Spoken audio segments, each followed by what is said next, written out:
আমার ভিডিও বানানোর মতো কোনো নিয়তি ছিল না। তো এই যে ম্যাচের ভিতরে হঠাৎ করে দেখি যে মানে অন্ধকার হয়ে গেছে পুরা।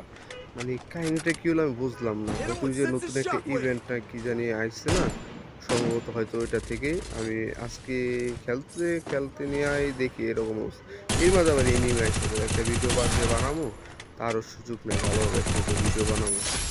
এইখানে আরো একটা এনিমি আছে মনে হয় এটার ভিতরে লুকায় রয়েছে। ও নাই। আমার টিমমেটও আছে এখানে। কি আমি র্যান্ডমলি স্টার্ট দিছি কারো চিনি না।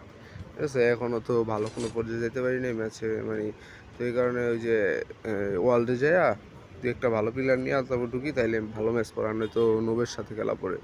তো আকাশটা কিন্তু আসলে অস্থির হইছে। অরোরা সুন্দর ছিল, এটাও জোস ভাই। মানে আকাশটা কি বলবো? হঠাৎ করে মানে আমি তো বুঝি নাই, আমি তো জানিও না এটা সম্বন্ধে। তো হঠাৎ করে দেখি কি মানে এই যে অন্ধকার হয়ে গেল। পরে আকাশের দিকে তাকাইছি, দেখি আরে বাস! পুরা তো কালার চেঞ্জ। এই যে দেখো পেঁচাটা আমাদের দিকে চাইয়া রইছে।